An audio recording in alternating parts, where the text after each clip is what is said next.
Halo, salam sehat. Saya Tina Kewehartati. Kali ini akan mereview buku Advanced Accounting BIMS, yaitu chapter 16 membahas tentang persekutuan atau partnership. Di mana dalam persekutuan partnership ini ada tentang pembentukan investasi awal terus selama partnership itu beroperasi, yaitu pembagian laba dan perubahan kepemilikan. Nah, untuk review chapter 16 ini akan saya bagi dua part. Oke, saya akan membahas kali ini dalam part yang pertama.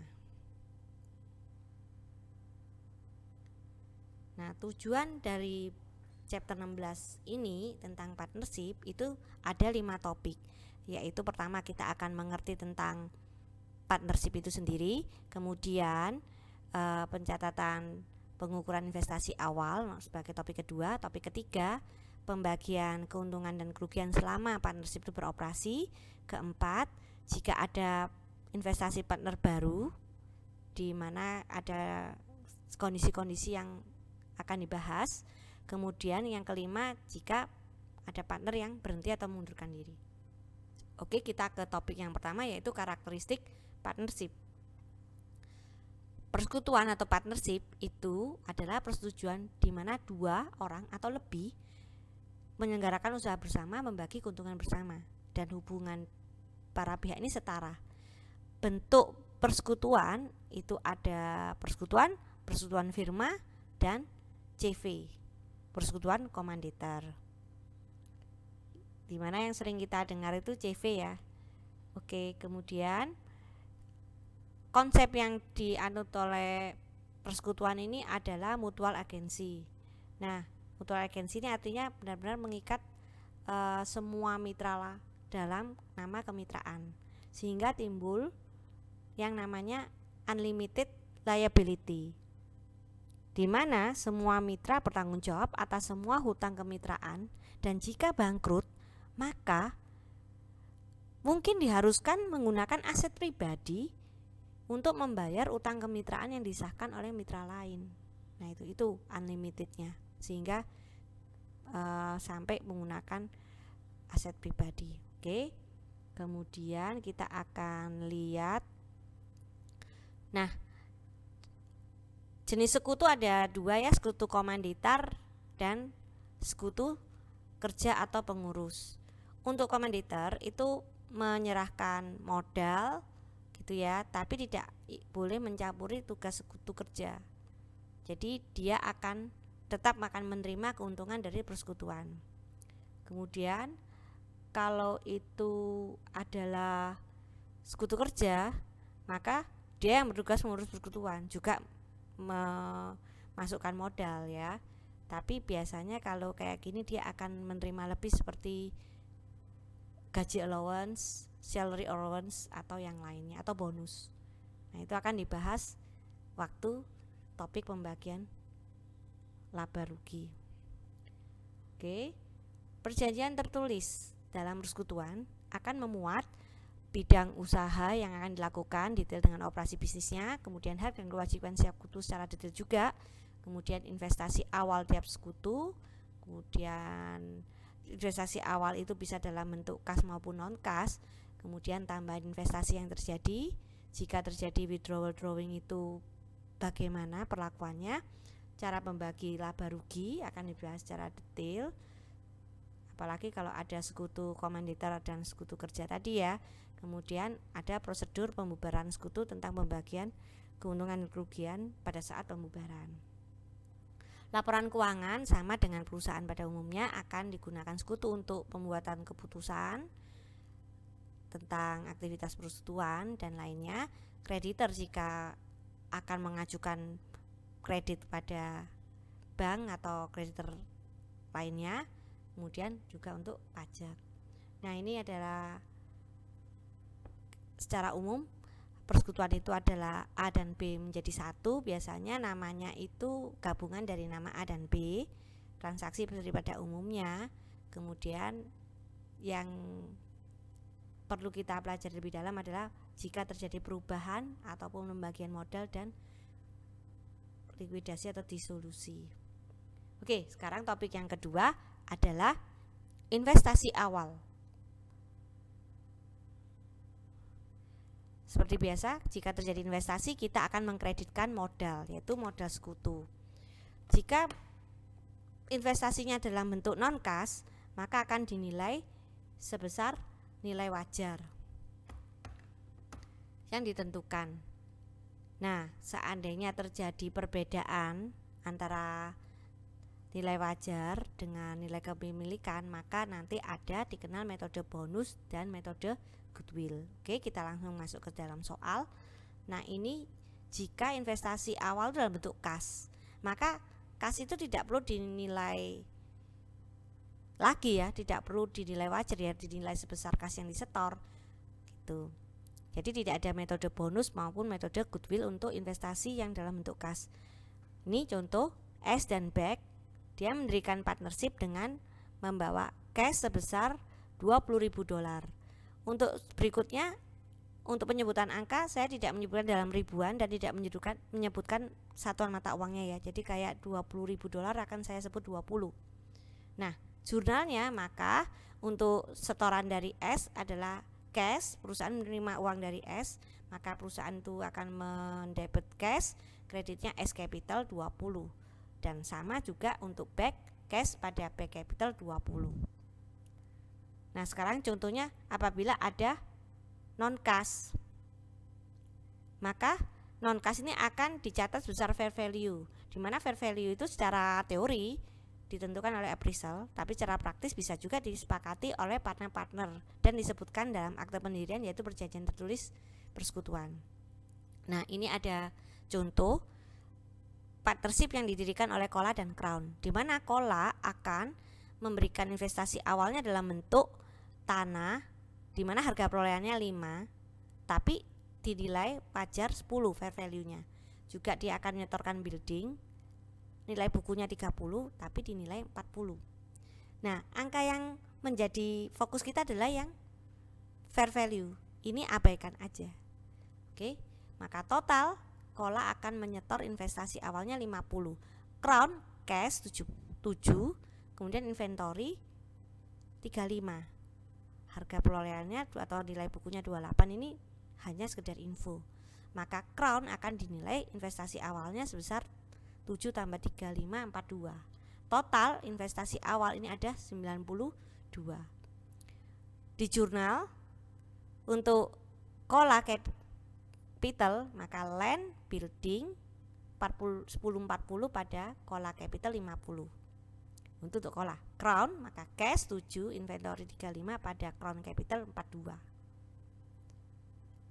Itu tidak terjadi di mana cash ini tidak terjadi diakui sesuai dengan kepemilikan. Nah, gimana kalau tidak mencerminkan persentase kepemilikannya? Misal nih, si Crown itu dia tidak mau dinilai 42 karena dia merasa dia punya kemampuan seperti individual talent, mungkin dia pandai banget dalam ngurus bisnis, kemudian juga dia punya networking bisnis yang kuat mungkin, atau dia punya pelanggan yang banyak. Nah, itu dia tidak mau, walaupun dia nyetornya 42, dia mau dinilai lebih dari 42. Maka ada dua cara, yaitu bonus method atau goodwill method, di mana bonus itu akan tidak ada nilai yang bertambah, jadi sesuai dengan yang disetor, tapi terjadi penyesuaian pada modal. Sedangkan goodwill maka ada nilai tambah. Oke, kita lihat dengan soal yang sama seperti tadi. Cola investasinya 50, Crown 42, seperti yang soal yang pertama tadi, tapi share yang diminta adalah 50%, 50%. Dan di sini timbul ada perbedaan. Karena apa? Komposisinya ini tidak 50-50, tapi dianggap 50-50. Nah, ini maka kita harus pakai metode bonus atau goodwill. Kita akan start metode bonus dulu, di mana metode bonus ini tidak mengakui tambahan nilai, tapi tetap sesuai dengan nilai awalnya, yaitu 92. Kan nilai setornya 92. Jadi dia tidak mengakui aset yang tidak dapat diidentifikasi atau nilai tambah. Maka 92 ini seperti kesepakatan mintanya dibagi 50-50 ya.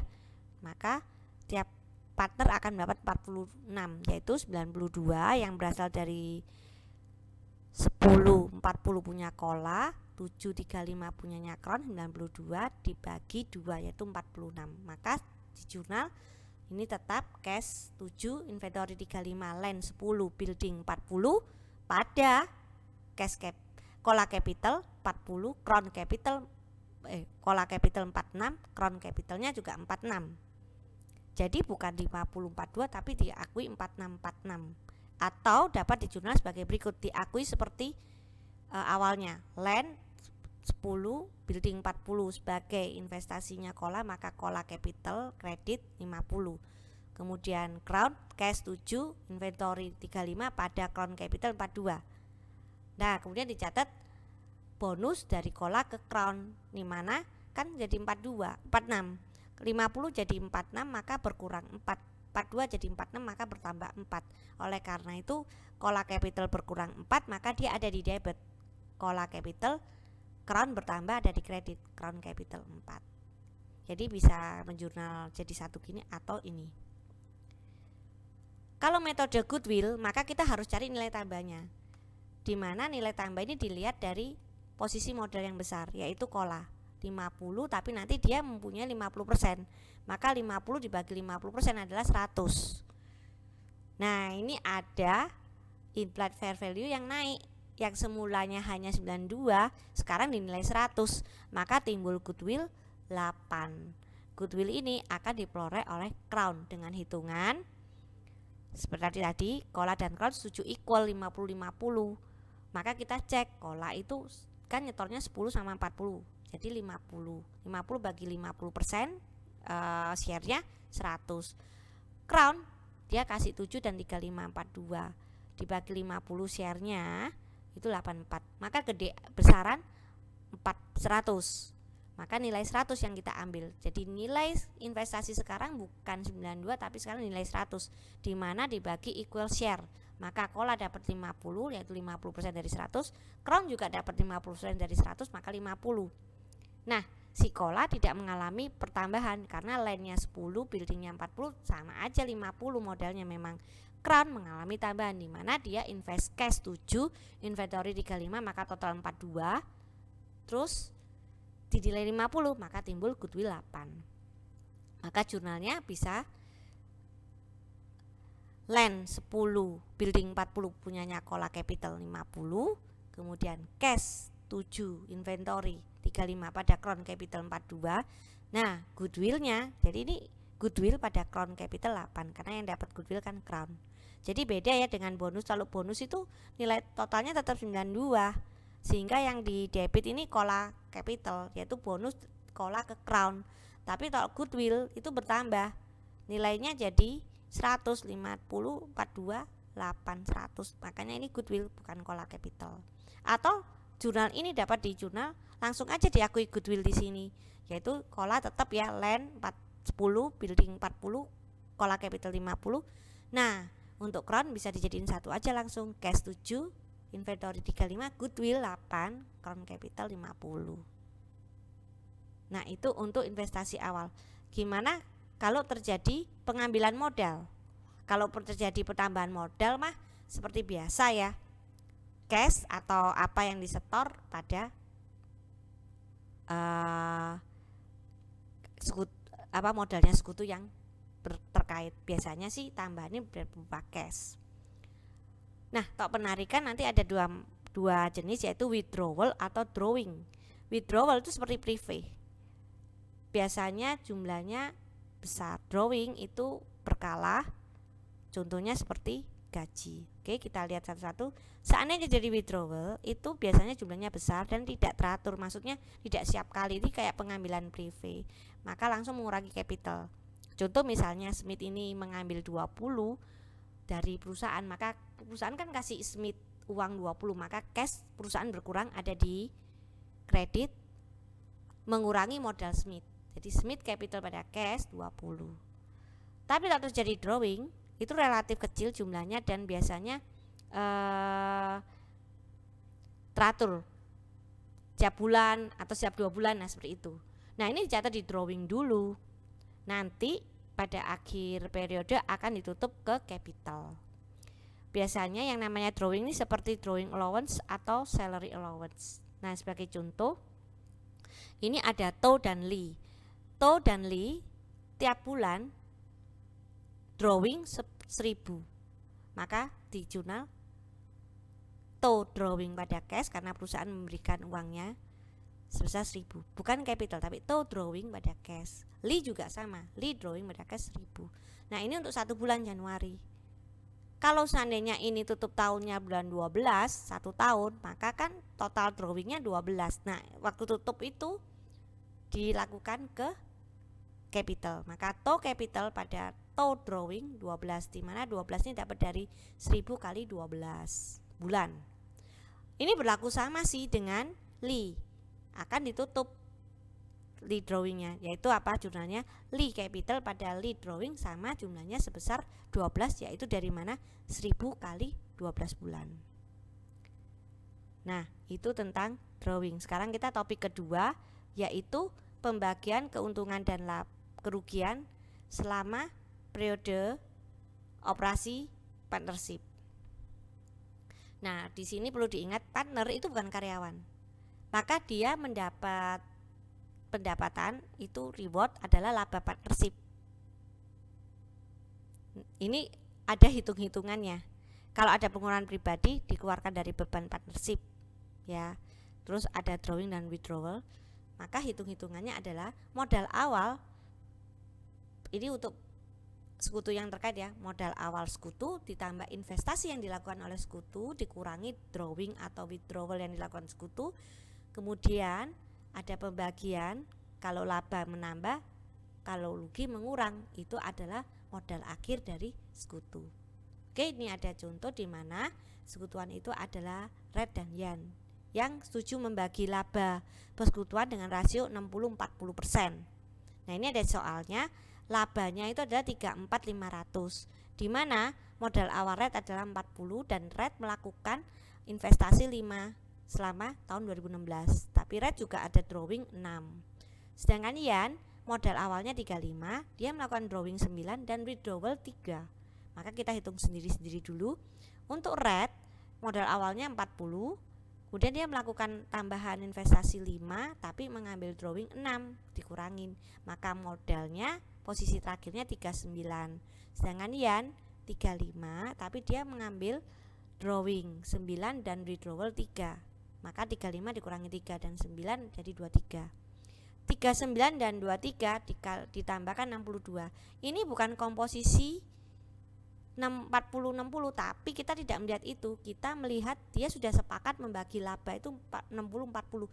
Even 39 ini bukan 60% dari 62, 23 pun bukan 40% dari 62. Tapi sesuai sepakatan ini. Maka ketika jadi laba 34.500, untuk Red akan terima 60%, yaitu 34.500 dikalikan 60% ketemu 20.700. Sedangkan untuk Yan 34.500 dikali 40% ketemu 13.800. Maka modal akhir dari Red adalah tadi 39 tambah laba yang baru didapat 20.700, maka 59.700. Sedangkan Yan tadi terakhir 23 karena dapat laba 13.800, maka dia sekarang 36.800. Sedangkan yang perlu di jurnal adalah laba dan drawing. Withdrawal sudah di jurnal pada saat terjadi, investment, tambahan investment juga sudah di jurnal pada saat terjadi, yaitu toh investment itu adalah kas pada modal sekutu yang bersangkutan, withdrawal adalah modal sekutu bersangkutan di sebelah debit pada kas. Oke, kita sekarang menjurnal laba. Labanya tadi adalah 34 dengan komposisi Red 20,7, Yan 13,8. Oke, ini 34,5, Red 20,7, Yan 13,8. Kemudian jangan lupa untuk drawing, di mana drawingnya si Red 6, si Yan 9. Maka untuk drawing Red capital 6, Yan capital 9 pada Red drawing 6, Yan drawing 9. Nah, itu pada saat terjadi drawing kan sudah di jurnal tadinya, yaitu Red drawing pada cash, Yan drawing pada cash pada saat terjadi drawingnya ya. Ini kan ditutup bersama dengan pengakuan laba. Oke, itu adalah pembagian keuntungan part 1 di mana tidak ada cerita tentang salary ataupun bonus ataupun yang lainnya. Nah, sekarang kita ke pembagian keuntungan topik 2, yaitu kondisinya tidak sesimpel tadi, tapi kondisinya itu ada jasa sekutu yang dipertimbangkan. Tadi kan kita kenal ada sekutu komanditer dan sekutu pengurus atau kerja, di mana sekutu pengurus ini biasanya mendapat gaji atau bonus yang disepakati. Nah, kalau terjadi gitu gimana pembagian labanya? Maka pembagian laba akan dibagi setelah hitungan bonus, salary, dan interest lain-lainnya. Jadi yang terakhir baru dibagi sebagai pembagian laba partnership reward dari masing-masing sekutu. Nah, yang dibagi ini baik keuntungan maupun defisit. Ingat, kita ini partnership di mana unlimited liability. Jadi untung dibagi bersama, rugi ya dibagi bersama. Oke, sekarang kita lihat. Nah, ini ada 3 skema ya, 3 skema besar, yaitu skema gaji dan bonus, atau dibedakan aja, skemanya ada 4, skema gaji, skema bonus. Kemudian ada skema modal, maksudnya skema modal sebagai faktor pembagian laba, atau ada bunga untuk investasi modal, baru pembagian laba. Itu skema bunga. Nanti ada contoh kalau digabung semua gitu ya. Jadi ingat, pembagian itu selalu sisa yang terakhir, setelah gaji, setelah bonus, setelah bunga. Nah itu. Oke. Sekarang kita lihat contoh yang pertama, yaitu skema gaji. Skema gaji ini contohnya. Contohnya ini nanti berlaku sama di berbagai skema ya. Ini ada persekutuan 3 orang, yaitu N, Gary, dan Kate. Sepakat nanti si N dan Gary itu terima gaji masing-masing sebesar 12. Nah, setelah gaji baru dibagi sisa labanya dengan kesepakatan jumlah besar yang sama. Nah, ini ada kasus 2016-nya untung 60, 2017-nya untung 12. Maka kita hitung. Di sini ada 2016 net income-nya 60, tapi sebelum dibagi dia harus dikurangi dengan salary allowance yang disepakati, yaitu N12, Gary 12, maka total 24. Maka di sini adalah 60 dikurangi 24, ketemu sisa 36, tapi posisi masih laba.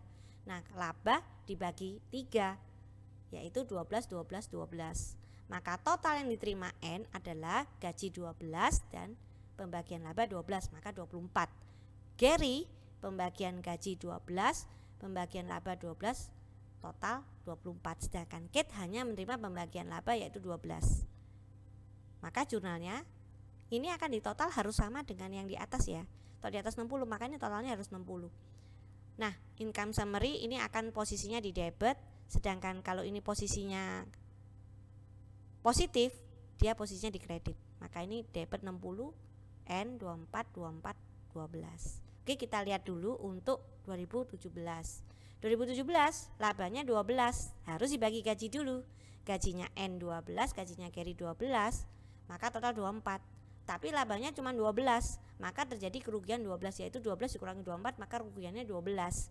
Walaupun rugi, harus dibagi rata juga, yaitu masing-masing menerima kerugian 4, 4, 4. Maka N tadinya gaji terima 12, tapi dikurangi rugi 4, jadi dia terimanya 8.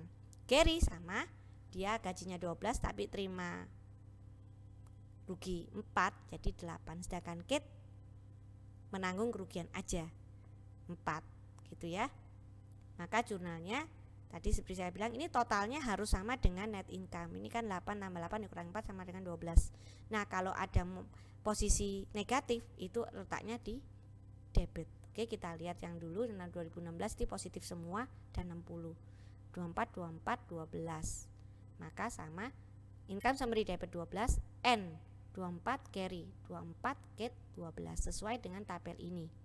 Kemudian kalau yang 2017 di debit ini dan Kate karena negatif, maka dia jadi debit 12, income summary Kate capital 4, N capital 8, carry capital 8 sesuai dengan yang ada di tabel. Nah, itu adalah skema gaji. Sekarang skema bonus. Untuk skema bonus ini ada 3 kondisi. Kondisi pertama, bonus itu persentase dari laba, atau bonus itu persentase tapi dari laba setelah dikurangi gaji, atau bonus itu adalah presentasi. Kondisi yang ketiga, laba dikurangi gaji dikurangi bonus itu sendiri. Nah, ini disebutkan di soal atau di perjanjian partnership bagaimana pembagiannya. Oke, kita langsung ke contoh skema bonus. Skema bonus N carry Kate tadi sama ya, tapi di sini kondisinya sepakat memberi N itu 10% dari laba dan gaji N10 carry 8. Nanti kalau terjadi sisa laba atau rugi dibagi dalam jumlah yang sama. Nah, ini tahun 2016 terjadi keuntungan 60% dan tahun 2017 12%. Oke, kita akan lihat ke kondisi yang pertama, yaitu bonus sebagai persentase laba. Maka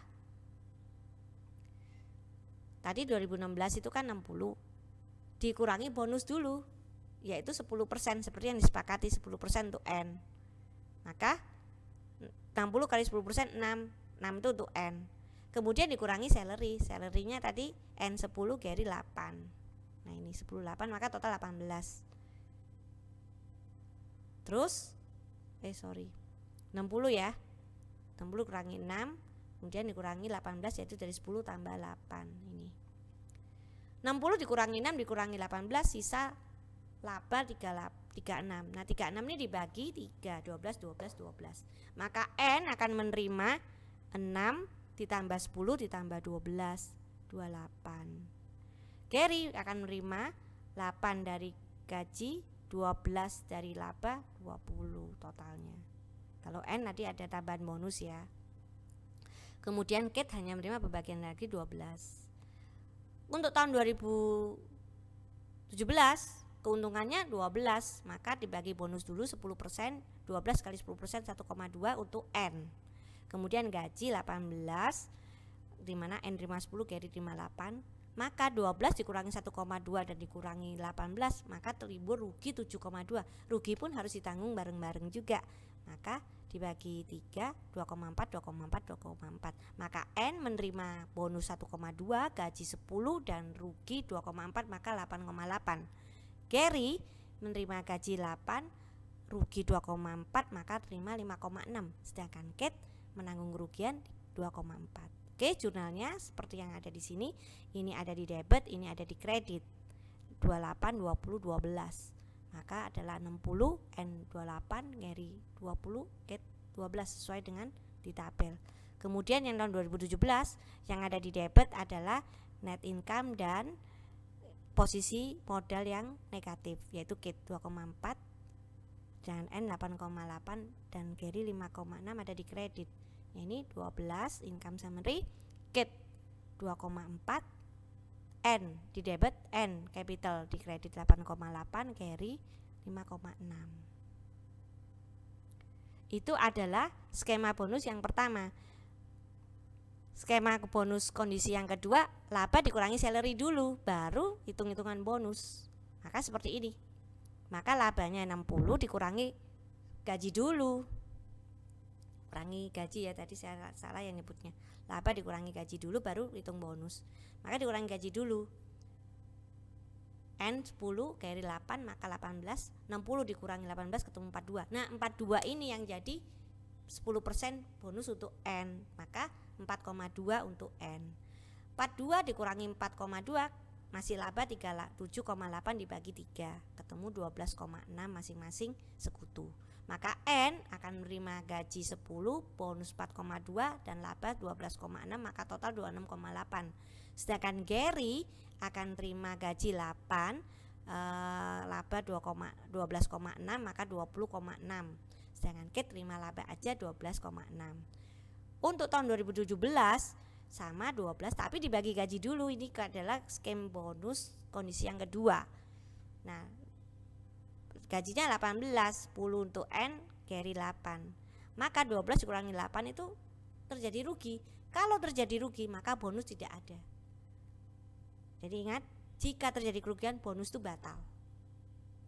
Maka langsung aja kerugiannya 6 ini dibagi 3, 2. Maka untuk N terima gaji 10, tidak terima bonus karena posisi rugi, dikurangi rugi lagi 2, 8. Carry 8 diterima karena rugi 2, jadi terima 6. Sedangkan Kate nanggung rugian.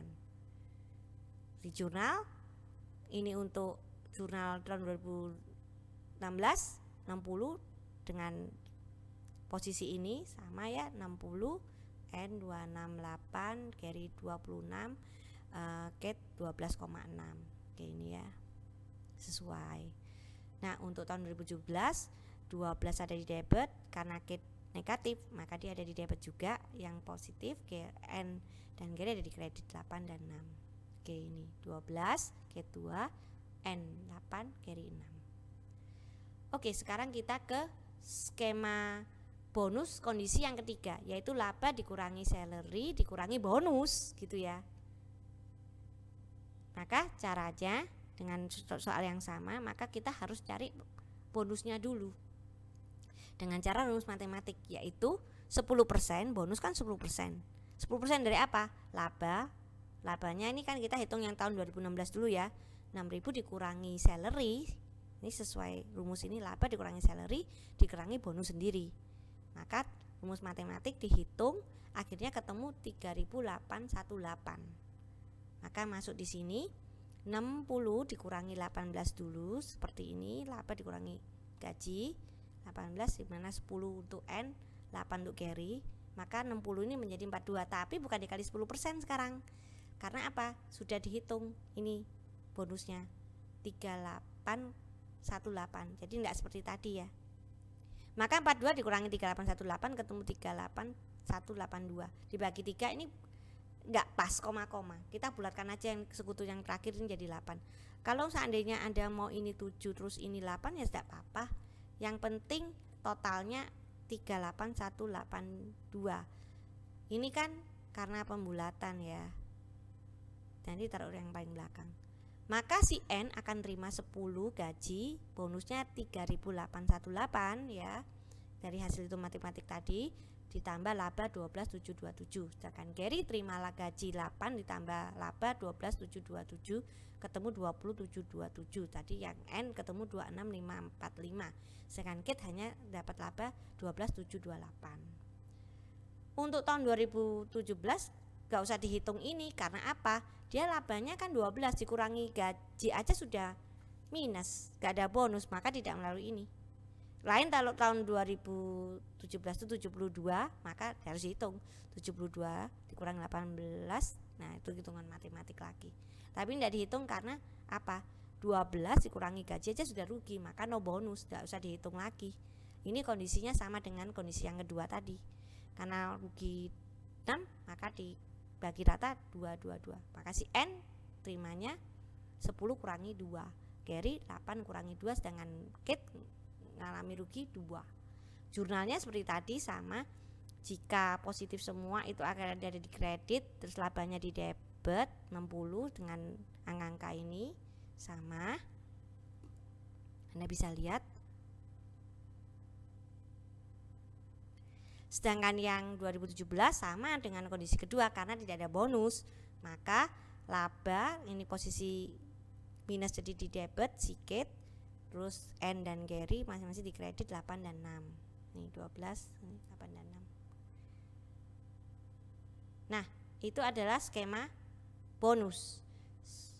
Sekarang kita ke skema modal, yaitu modal sebagai faktor perjanjian pembagi laba. Jadi tidak berlaku yang tadi equal share itu ya, tapi share-nya itu berdasarkan modal.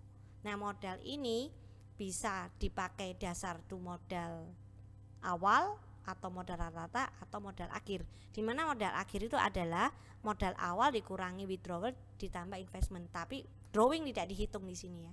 Jadi ingat modal awal dikurangi withdrawal ditambah investment, drawing tidak ikut-ikutan. Oke, sebagai contoh ini kita hitung kondisi modal dulu ya. Kondisi modal yaitu ini ada persekutuan si Ace dan Soy. Dimana Ace itu modal awalnya 20, dia melakukan investasi 1 April 2, maka modalnya bertambah 22, terus investasi lagi 1 September, maka bertambah lagi 3 jadi 25, terus tidak melakukan lagi, maka total modal akhirnya 25. Sedangkan Soy yang awal dia modalnya 20, tapi dia withdrawal 1 Juli 5, jadi modalnya 15, terus withdrawal lagi Oktober 4, jadi 11, tapi dia investment pada akhir tahun 8 jadi 19. Nah, ini adalah modal awal, ini adalah modal akhir. Maka direkap, Ace modal awalnya 20 total 40, sedangkan Soy Ace 20, Soy 20, 40 untuk modal awal. Kemudian modal akhir Ace 25, Soy 19, maka totalnya 44. Nah, ini adalah kalau modal rata-rata. Tadi kan ada 3 kondisi ya, modal bisa modal awal, modal akhir, dan rata-rata. Rata-rata gimana cara hitungnya untuk mendapatkan ini? Nah, ini akan dijelaskan di slide berikutnya.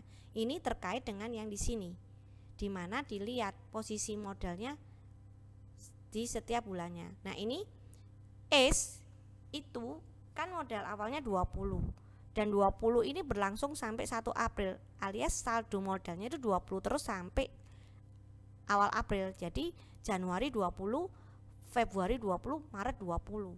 Kalau April sudah tambah investment jadi 22, maka dia 20 selama 3 bulan. Nah, ini untuk Ace 20 selama 3 bulan, yaitu Januari sampai 1 April. Nah, kemudian dia investasi 1 April 2000 sampai 1 September, maka April, Mei, Juni, Juli, Agustus 5 bulan, posisinya itu 22, yaitu karena tambahan 2000 ini 5 bulan, 22 kali 5 bulan, April sampai September. Kemudian September dia 3, nambah 3, berarti yang tadinya sudah 22 jadi 25 mulai September. Jadi September sampai akhir bulan, akhir tahun, September, Oktober, November, Desember, 4 bulan. Jadi dia posisinya 25 selama 4 bulan. Nih 25 kali 4, September sampai Desember. Ini total bulan harus 12 ya, 3 tambah 5 tambah 4, 12. 20 kali 3, 60. 22 kali 5, 110. 25 kali 4, 100. Ditambah semua, diakumulasi jadi 270. Dibagi rata-rata 12 bulan, maka modal rata-ratanya adalah 22,5. Kemudian untuk Soy juga berlaku sama. Soy modal awalnya 20 sampai 1 Juli. 1 Juli dia withdrawal, jadi berkurang, tapi dia tetap kondisi 20 tuh sampai 1 Juli. Jadi berapa bulan tuh? Januari, Februari, Maret, April, Mei, Juni, 6 bulan. Jadi dia 20 selama 6 bulannya itu Januari sampai 1 Juli. Kemudian 1 Juli dia ambil sampai 1 Oktober, diambil 5. Jadi posisi mulai 1 Juli itu 20 kurang 5, 15 modalnya. Mulai Juli sampai awal Oktober. Jadi Juli, Agustus, September, 3 bulan selama 15 kali 3 bulan, yaitu Juli sampai Oktober. Kemudian Oktober dia lakukan ambil lagi, yang tadi posisinya sudah 15 diambil lagi 11 ya, sampai Desember, yaitu Oktober, November, Desember, 3 bulan. Berarti 11 kali 3 bulan. Maka ini harus 12 bulan, 6 tambah 3 tambah 3. Nah, yang 8.000 ini enggak masuk karena 31 Desember itu masuk Januari. Enggak bisa kita ngitung 1 hari ya. Nah, itu. Jadi ini 20 kali 6 120, 15 kali 3 45, 11 kali 3 33 diakumulasi ketemu 198. 198 ini dibagi 12 ketemu 16,5. Maka ini adalah modal rata-ratanya dimasukkan ke tabel yang di atas ini. 22,5 16,5. Jadi kalau kita mau hitung berdasarkan modal awal, ini hitungannya. Kalau berdasarkan modal akhir, ini hitungannya. Kalau berdasarkan modal rata-rata, ini hitungannya. Oke, kita lihat ini ada laba sebesar 100. Kalau kita berdasarkan modal awal di mana 20 total 40, maka Ace itu adalah 20 per 40 kali 100 ketemu 50. Soy 20 per 40 kali 100 ketemu 50, maka total labanya tetap 100. Nah, ini kalau di jurnal adalah laba selalu di debit ya. Jadi income summary di debit 100 pada Ace capital 50, Soy capital 50. Gimana kalau berdasarkan modal akhir? Modal akhir di sini adalah 25 tambah 19 44. Maka ACE adalah 25/44 kali 100, SOI adalah 19/44 kali 100. Ini dapatnya 56 dan 43. Di total 100. Maka kalau di jurnal sama, income summary di debit 100 pada ACE capital sebesar 56 something dan SOI capital di kredit 43 something. Nah, ini berdasarkan modal rata akhir. Bagaimana untuk modal rata? Maka kita ambil angka yang ini, 22,5 dan 16,5, total 39. Oke. Maka 22,5 per 39 kali 100 ketemu 57 something, SOI 16,5 per 39 kali 100 ketemu 42 something, di total 100. Sama kalau di jurnal adalah modal income summary di debit 100 pada modal ACE 57 something di kredit, SOI capital di kredit 42. Nah, itu adalah skema modal sebagai penentuan pembagian laba. Sekarang gimana kalau skema bunga? Nah, skema bunga ini berdasarkan modal, di mana modal itu ukurannya ada 3 ya tadi ya. Bisa modal awal, bisa modal rata-rata, bisa modal akhir. Modal rata caranya sama kayak tadi, tok modal akhir ingat tidak dikurangi drawing, hanya dikurangi withdrawal plus investment. Oke. Nah, sekarang ini ada soal RAS dan NAK, di mana modal awalnya RAS untuk tahun ini 2016 modal awalnya 186, tapi dia melakukan tambahan investment 24 pada 1 Juni. Kemudian maka tidak melakukan apa-apa lagi, maka pada modal akhirnya yaitu 2186 ditambah 24 210. Ada drawing sih, tapi drawing tidak dilakukan hitungan. NAK 114 modal awalnya, tapi dia melakukan investment 1 Juni 36 dan withdrawal 1 Juli 10. Maka modal akhirnya 114 ditambah 36 dikurangi 10 ketemu 114 sebagai modal akhir. Withdrawing ada 12 tapi tidak dihitung. Maka sama seperti caranya tadi. Kemudian ini kita mau cari modal rata-ratanya. Atau modal rata-rata gimana? Modal rata-rata maka sama. Awalnya RAS itu 186 selama berapa bulan? Januari sampai 1 Juni, berarti 5 bulan ya. Maka 186 kali 5. Kemudian dia nambah 24. Jadi posisinya 186 tambah 24 itu 210. Mulai Juni sampai Desember. Berarti berapa? 7 bulan. 210 7 bulan. Total harus 12. Nah, 186 kali 5 930, 210 kali 7 1470, total 2400 dibagi 12, maka modal rata-ratanya 200. Sama dengan NAK juga, NAK itu modal awalnya 114 sampai bulan Juni awal, berarti 114 itu selama 5 bulan, maka 114 kali 5 bulan. Terus dia melakukan tambahan investment 36 tapi 1 Juli sudah narik, maka ini cuman umurnya 1 bulan aja, maka 114 tambah 36, 114 tambah 36 itu adalah 150. Itu cuma 1 bulan aja, karena Juli sudah ganti lagi. Makanya di sini 150 kali 1 bulan. Nah, dari 150 itu Juli diambil 10, maka tinggal 140 Juli sampai Desember. Maka itu 6 bulan. Jadi 140 kali 6. Total harus 12 bulan, 5 tambah 1 tambah 6. Kemudian 114 kali 5 ketemu 570, 150 kali 1 bulan ketemu 150, 140 kali 6 bulan ketemu 840. Total adalah 1560 dibagi 12 ketemu 130. Maka modal rata-ratanya RAS 20, modal rata-ratanya NAK 130 dimasukkan ke tabel ini. Kalau kita lihat modal awalnya 186 sama 114. Kalau kita lihat modal akhirnya 210 sama 140. Abaikan total ya. Di sini abaikan totalnya, tidak perlu. Karena apa? Kita mau hitung bunga. Nah, kemudian kalau yang modal rata-rata 200 sama 130. Oke, maka ini terjadi keuntungan 91. Ini kita pakai modal rata-rata. Nah, kita pakai modal rata-rata ya. Oke, jadi ini berdasarkan modal rata-rata, yaitu kita pakai angka 200 dan 130. Nah, ini ada keuntungan 91. Ini memang dari ceritanya ya, ini tidak ada kasusnya tadi. Jadi dari 91 ini RAS dan NAK ada pembagian gaji 12-12 disebut di soal, tenang. Jadi diketahui soal ya, maka 24, maka posisinya laba 91 dikurangi 24 67, tetap laba, maka boleh bagi bonus, boleh bagi boleh bagi bunga. Tidak bicara bonus. Ini tetap posisi apapun bunga tetap dibagi ya. Tapi kita menggunakan weighted average dari modal. Maka yang akan dipakai adalah 20 130 di mana disepakati 10%. 10% dikali soal. Maka 200 kali 10 untuk RAS 20, 130 kali 10% 13 untuk NAK.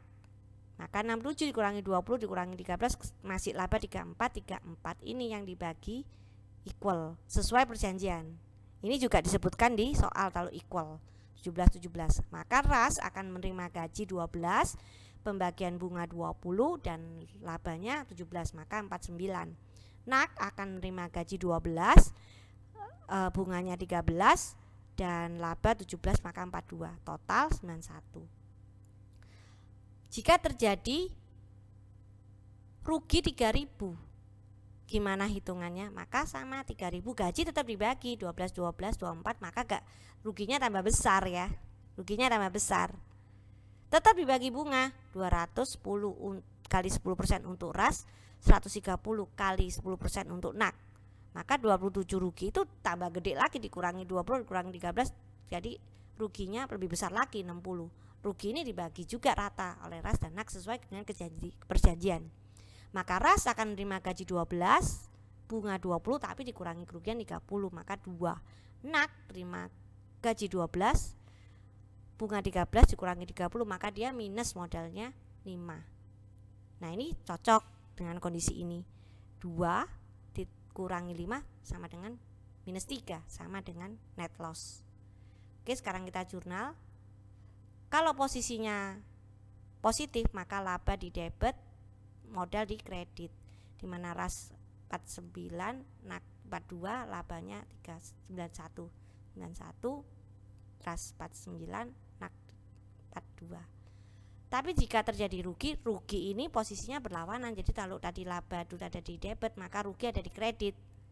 Income summary-nya di kredit, modal yang minus ada di debit, ini di kredit.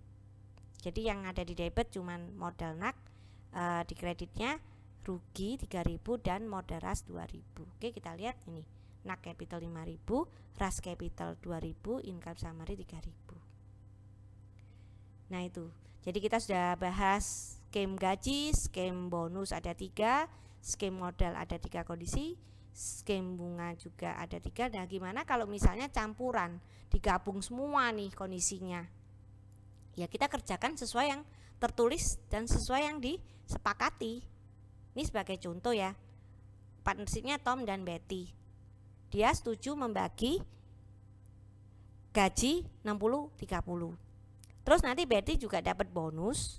Bonus ini dihitung sebelum salary allowance, sebelum pembagian gaji, di mana kondisi bonusnya harus di atas 500. Jadi misalnya ini 600 baru boleh bagi bonus. Nah, bagi bonusnya 50%, artinya apa? Tadi kalau misalnya labanya itu 600, maka 600 dikurangi 500, kelebihannya eksesnya itu 100 dikali 50%. Maksudnya kayak gitu. Terus nanti ada bunga 10%, tapi ini ngambil beginning capital.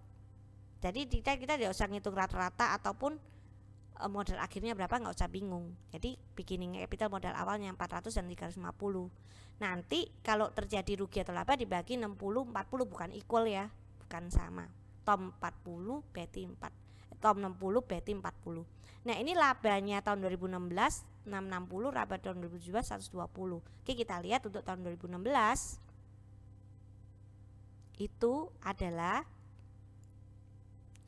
660. Nah, berarti 660 ini dikurangi gaji. Gajinya berapa? 60 dan 30, berarti 90. Terus bonusnya tidak peduli dikurangi gaji, pokoknya bonusnya itu kelebihan sebelum gaji. Nah, ini kan sebelum gaji 660. Ketentuannya 500, berarti ada kelebihan 160. 160 dikali 50% itu 80, maka bonusnya 80 untuk si Betty. Kemudian bunga tom interest 10 dari 400 40, bunga Betty 10% dari 350 35, maka 75. Laba 660 dikurangi gaji 9, total gaji 90 di total bonus 80 dikurangi total bonus 80 dikurangi total bunga 75, maka ketemu 415. Ini masih laba, dibagi 60% untuk Tom, 40% untuk Betty. 60% itu 249, 40% 166. Maka Tom akan terima gaji 60, bunga 40, pembagian laba 249, maka total 349. Betty akan terima gaji 60, bonus 80, bunga 35 dengan laba 166, maka totalnya 311. Sedangkan tahun 2017 itu net income-nya 120, maka bonusnya zero karena dari awal sudah tidak melebihi $500. Langsung aja dibagi gaji 60 30, bunga tetap tidak peduli minus ya. Ini kondisi pasti plus sih, 120 dikurangi 90 30. Tapi tetap apapun yang terjadi tetap bunga dibagi, yaitu seperti tadi Tom 10% dari 440, Betty 10% dari 350 35, total 75. 120 dikurangi 90 dikurangi 75 minus 45. Nah minus 45 ini dibagi 60 40 ya. Tom 60, Betty 40 kali 60% 27 45 kali 60% 27, 45 kali 40% 18. Sorry tadi salah sebut ya. Jadi total Tom 60 tambah 40 dikurangi 27 karena rugi. Gitu ya. 73. Betty 30 35 dikurangi rugi 18 47. Di sini Betty tidak dapat bonus ya. Sama dengan Tom. Dia hanya dapat gaji dan bunga.